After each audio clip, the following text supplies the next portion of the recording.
안녕하세요, 제이신다입니다. 이번 영상에서는 나홍진 감독님 한번 신점 진행해 보도록 하겠습니다. 바로 한번 시작해 볼게요.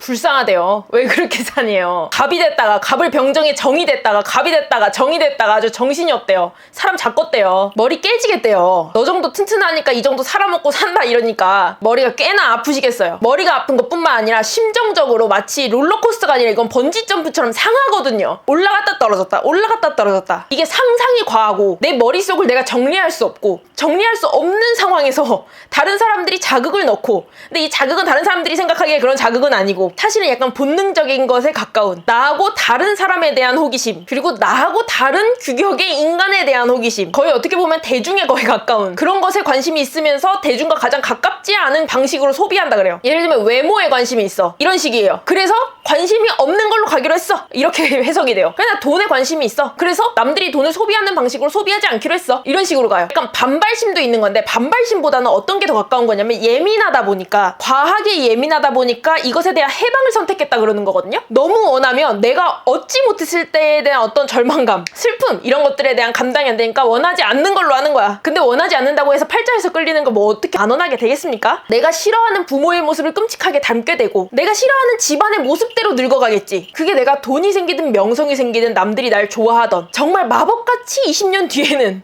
모습이 똑같은, 왜? 나는 어차피 그거 그대로 둘 수가 없어. 나는 유지할 수 없어. 그래서 지금 어떻게든 잘 버텨내고 있다는 거예요. 이건 돌려 말하는 게 아닙니다. 잘 버티고 있다고 말을 하는 거예요. 이게 계속 생각이 끊기는 거 보니까 술을 계속 먹거나 잠을 계속 자거나 뭐 이런 식인 거거든요. 약간 도피의 달인 같은 거야. 문제가 생겨? 도피. 컨디션 올라와? 하자. 근데 문제를 맞닥뜨려? 도피. 그리고 구석이 쭈글쭈글 앉아서 난 이게 불만이고 저게 불만이고, 마치 세상의 모든 거에 대해서 다 아는 사람처럼. 그랬다가 내가 말을 하는 게 내가 너무 과해져서 내가 이거에 대해 몰입을 해? 그럼 어떡해? 술 먹어. 이런 식으로. 근데 이 방식이 잘하고 있는 거다. 누구라도 이렇게 태어났으면 이렇게 살아야 됐다.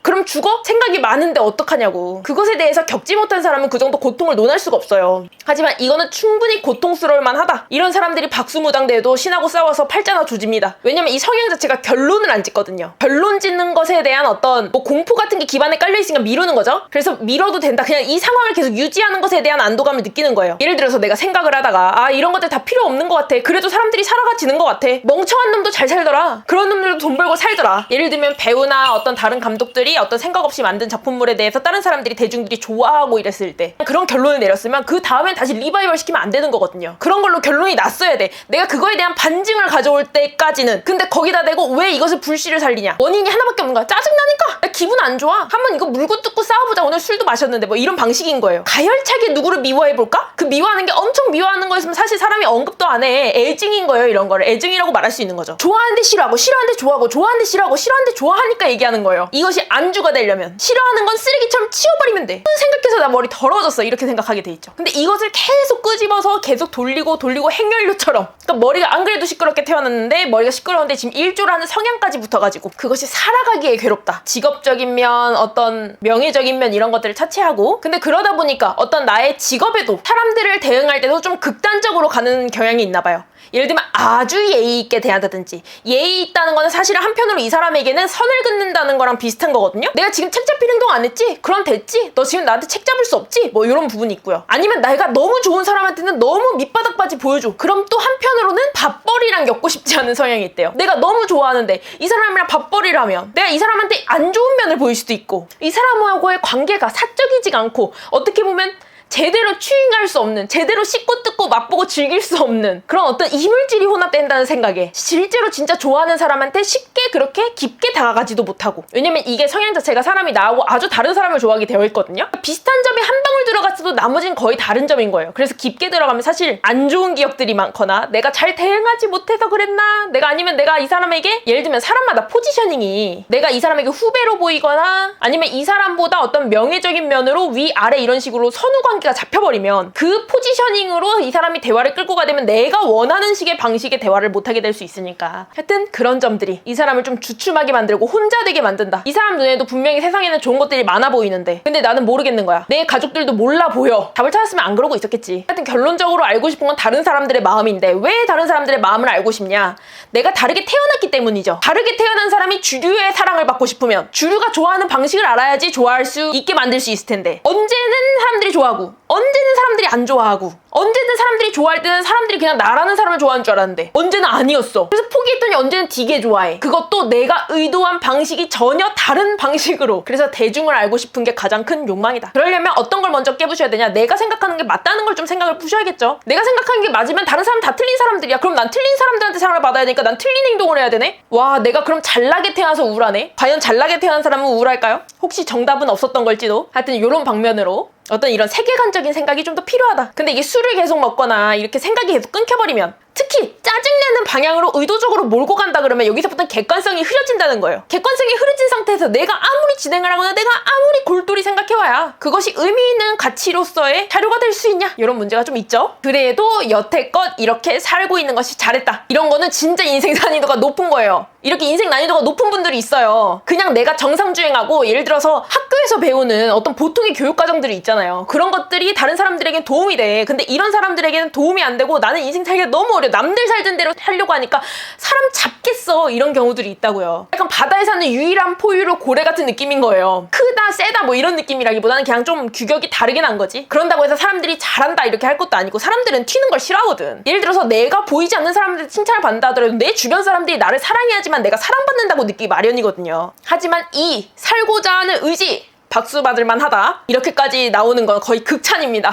어떤 개인만 알 수 있는 부분이 되겠죠? 이렇게 다르게 태어났을 때 행복하려면 방법은 하나밖에 없습니다. 사람을 사랑해야 됩니다. 사랑하는지 어떻게 할 수 있냐? 그러면 용서할 수 있냐를 보면 알 수 있어요. 예를 들어서 멍청한 거 사랑하면 용서할 수 있죠. 하다못해 내가 사람을 죽여도 나 스스로를 사랑한다면 감옥 간 사람이라도 스스로를 이미 용서했겠죠? 이런 성향의 사람일수록 벅벅거립니다. 이러면 안 돼, 저러면 안 돼, 이런 사람은 사람 새끼로 앉혀줄 거야, 넌 죽는 게 좋겠다, 사형제도 부활하자? 이렇게 생각하기 마련이죠. 남들한테는 그렇다 쳐. 근데 나한테는 이게 적절한 태도냐 이거예요. 사람이 목적이 생존이라면 생존에 유리한 계획을 짜야 됩니다. 과연 세상을 나쁘게 생각하는 것이 옳냐? 좋게 생각하는 것이 옳냐? 이것에 대한 객관적인 가치 판단 과연 필요할까? 정말 필요할까요? 살기 위해서라면 목적이 그럼 당연히 좋다고 생각해야 되는 게 아닐까요? 이것이 현명한 판단이에요. 나쁘면 어떻게 할 거야? 하차할 거야? 이런 식으로 대응을 나한테 최적화된 대응을 선택해야 돼요. 근데 언제나 내가 항상 여유 있다고 생각하는 거야. 나는 괜찮아. 안 괜찮죠. 그래봤자 내가 아무리 다르게 태어나봤자 나도 인간이죠. 그냥 사람 인간 중에 한 명이죠. 지구 밖에서 보면 나 보이지도 않는 인간 중에 한 명이에요. 나 하나 죽어봤자 아무도 몰라. 티가 안 나. 내가 한 모든 행동들이 사람들이 기억을 하고 비난할 거라 생각하지만 나를 기억하는 사람도 기억되지 않습니다. 모두 잊을 거예요. 내 이름이 남는다고 해도 그건 나를 기억하는 게 아닙니다. 나를 수단으로 하거나 나를 도구로 하거나 나를 기억하는 게 아니죠. 예를 들어서 우리가 피카소의 그림을 좋아하거나 고흐, 고갱 찾는 것이 그 사람을 사랑한 것이냐? 그럼 그 사람들은 왜 그때 못 알아봤냐? 그것 또한 도구의 일종입니다. 그게 나쁜 뜻은 아닐 수 있는 거야. 열심히 사는 거지 사람들이. 나를 수단으로 열심히 산다 그러면 그것 또한 응원할 일이에요. 하지만 그것은 내가 아니다 이 말이에요.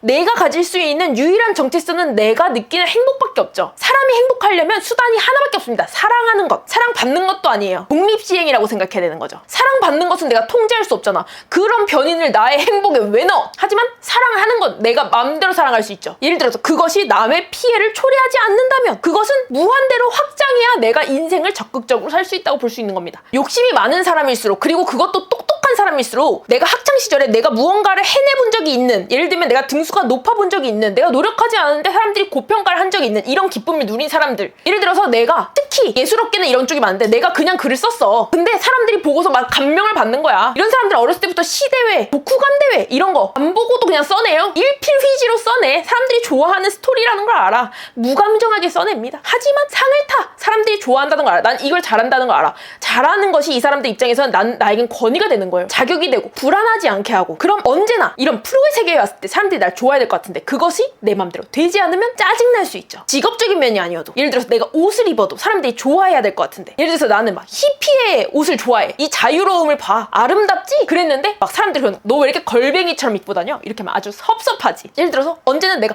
너무 꾸민 사람들 짜쳐. 그냥 툭 걸쳐도 멋있는 사람이 돼야지 이렇게 생각을 했는데 대부분의 사람들이 그것에 동의하지 않는다? 나 그럼 걔 놀기 싫어. 이렇게 돼버리죠. 근데 사랑한다면 그 사람들에 대한 의견 의견도 존중할 수 있고, 그럼 나도 그것 좀 시도해볼 수 있고 새로운 것도 접할 수도 있고, 내가 언제나 다른 사람들보다 가치가 좋아야 되는 건 아니다. 다른 사람에게 그 사람들이 모르고 나한테 비난하는 걸 수도 있지, 들떨어질 수도 있어요. 근데 나는 이 세상이 좋아서 사는 거니까. 예를 들어서 내가 눈 떴는데 살아있다고 해서 내가 오늘 생존을 선택할 필요는 없어요. 제가 전환해서 점을 보는 일을 하니까 이런 얘기를 많이 하거든요. 저 명이 긴가요 짧은가요? 길어요? 나 빨리 죽고 싶은데? 이런 얘기를 진짜 많이 들어요. 저 할머니 뭐라 하는지 아십니까? 죽어! 이렇게 말해요. 매정한 것 같은가요? 현실이라서 그래요. 물론 진짜 죽고 싶은 사람한테 이렇게 말하진 않긴 해. 왜냐면 진짜 죽고 싶은 거면 어떤 오해가 있거나 어떤 사연이 있는 거니까, 그것을 죽고 싶다고 표현하거나 이렇게 된 거니까. 근데 죽어라고 말하는 이유는 명까지 살아야 되는 게 아니어서 그래요. 물론 나를 해하는 거는 그것도 일종의 살생이 될 수 있겠죠. 사람을 죽였잖아. 나의 어떤 의견이 나의 죽고 싶지 않은 명까지 죽였잖아. 하지만 어쩔 수 없이 산다는 게 없다는 거예요. 어떻게 어쩔 수 없이 살아있어? 그런 게 어딨어. 어쩔 수 없는 건 세상에 없죠. 세상의 모든 일들은 내 마음대로 하는 거죠. 예를 들어서 내가 결혼을 해서 남편이 있어서 자식이 있어서 내 꿈을 펼칠 수 없어? 그런 게 어딨어. 어쩔 수 없는 게 어딨어. 그것 또한 내 선택이죠. 그거는 전부 내가 책임져야 돼. 아무한테도 배상을 물을 수 없어요. 남편한테 물을 거야? 자식한테 물을 거야? 아니요. 결국은 배상받지 못해서 화병이 날 거야. 세상 분위기가 그랬어? 안 그런 사람이 있잖아. 몰랐어? 안 그런 사람이 있다는 걸? 그것이 우수하다고 생각했잖아. 그것 또한 내 판단이잖아. 나 판단을 잘못했잖아. 그것 또한 내가 책임을 져야 되잖아. 그 이후로부터 내가 말아먹은 건 아니잖아. 그 이후에도 내 삶이 있잖아. 사람은 언젠가는 가동하지 않습니다. 사람은 언젠가는 심장이 뛰지 않거나 호흡할 수 없어서 사망합니다. 얄짤없이 사망하고 얄짤없이 차가워져요. 그리고 그때는 고체처럼 되죠. 그래서 이 삶을 좀 소중히 할 필요가 있다. 그럼 과연 이 삶이 그렇게 짜증나는가? 더 행복하게 살 수는 없었을까? 어떤 것들을 행복히 여겨야 되냐고 얘기를 하면 그런 얘기들을 하거든요. 사람이 죽기 전에 하고 싶은 게 뭐냐? 내가 병원에서 시한부 선고를 받았다고 생각을 해보세요. 그럼 어떤 게 하고 싶냐는 거예요. 루이비통이 사고 싶습니까? 샤넬이 사고 싶어요? 내 집에 있는 명품백 아기들을 보고 싶나요? 아니죠. 내일의 파란 하늘 한 번 더 보고 싶고요. 이번 가을에 낙엽을 내가 한 번 볼 수 있을까 꿈을 꾸고요. 강릉 바다를 한 번 더 보고 싶고요. 그렇게 해외까지도 안 갑니다. 사람 생각이. 사랑하는 사람을 한 번 더 안고 싶고요. 미안한 사람한테 미안하다는 말을 하고 죽으면 여한이 없을 것 같고요. 그리고 내가 없는 미래도 행복을 바래주고 싶겠죠. 나의 마음을 전달하고 싶겠지. 그것만이 행복이라는 거예요. 그거 외에는 다 가짜 행복이라는 거야. 예를 들어서 내가 돈을 벌어서 슈퍼카를 타. 그게 뭐가 행복이냐는 거야. 사람이 죽기 전에 원하지 않잖아. 그것이 정말로 순위가 가려진 행복의 순서일 텐데, 가장 하고 싶은 것부터 1등, 2등, 3등, 4등, 5등, 6등. 예를 들어서 나는 엄마가 끓여준 김치찌개가 먹고 싶어. 이런 식으로. 그런 식으로 내가 죽기 전에 나는 뭐가 하고 싶을까? 이렇게 생각을 해보면 내가 좋아하는 것들에 대한 순위를 매길 수 있을 거고, 그것들을 하고 사는 것이 최고의 가치다. 그렇게 검토를 해봤을 때 사람들은 생각보다 스킨십을 되게 좋아하고요. 사랑을 받는 것보다 사랑을 말하는 걸 되게 좋아하고요. 미안하단 말도 되게 좋아하고요. 아름다운 것을 느끼는 걸 좋아합니다. 특히 풍경에 관한 것. 해가 뜨는 게 아름다워. 이런 거요. 예를 들면 행복한 사람들을 바라보는 걸 좋아해요. 그런 식으로 이게 살면서 여러 감정에 휩싸이고 각종 사념과 각종 사익과 각종 소탐 대신에 그 소탐 때문에 우선순위가 흐려질 수가 있는데, 그런 것들을 잘 검토해서 살면 사람이 괴롭지가 않습니다. 하여튼 그런 것들이 좀 도움이 되겠고요. 그리고 마저 점사를 보자면, 이게 건강수는 본인이 별로 그렇게 지향하지 않으니까 뭐 그런 것들은 문제가 안 된다고 하고, 오히려 재밌는 수준이고 문제가 일어난다면 뭐 어쨌건 결론적으로 말해서 건강수가 좋진 않다. 왜냐, 지금도 좋지 않으니까. 그리고 이 사람한테 제일 필요한 거는 본인의 인생을 실험체로 쓰지 말래요. 마치 내가 만드는 작품 속의 주인공처럼 얘를 죽여볼까? 살려볼까? 어떻게 해볼까? 울려볼까? 이런 식으로 하는 것은 사람을 불행하게 한다는 게 아니고, 나쁘다. 나쁜 사람은 신이 안 도와준다. 나쁘다는 거예요. 나빠. 왜 나쁘다고 말하냐? 나쁜 거 착한 거 구별할 수 있는 사람이다 이거야. 왜 일부러 그렇게 했냐는 거지. 그렇게 신한테 검토가 안 될 것 같아? 이런 말인 겁니다. 마치 내가 불행하기 위해서 신이 없었으면 좋겠는 것 같은 사람처럼. 하여튼 너무 인생의 난이도가 원래 좀 높게 태어났기 때문에 이런 부분이 좀 아쉽다. 그리고 사회적으로 생각하는 가정의 그림을 그렇게 유지하려고 하지 말래요. 당연히 그래야 되는 건 없으니까. 그런다고 해서 남들이 그렇게 보상하지도 않으니까 손가락질 하지 않는다 뿐인 거지, 나의 행복을 누군가 보상할 수 있는 거 아니니까 본인이 인식하는 대로 용감하게 살아라. 그런 사람들은 세상에 있다. 물론 그것이 내가 생각하는 명예나 이런 것들을 규율을 지키지 않을지언정 내가 항상 무리로 있을 필요는 없다. 그냥 다른 사람들 사이에 있으면 된다. 예를 들어서 누군가가 나를 걱정한다 하더라도 그건 날 무시하는 게 아니고 날 사랑하는 것의 일종이다. 이런 인식을 하시고 사시면 훨씬 더 편안한 인생을 사실 수 있다. 이런 말씀 전달드립니다. 이렇게 해서 한번 나홍진 감독님 한번 점사 진행해봤고요. 앞으로도 또한 승승장구 하시길 바랍니다. 그럼 또 다음 영상에서 한번 또 뵙겠습니다. 안녕히 가세요.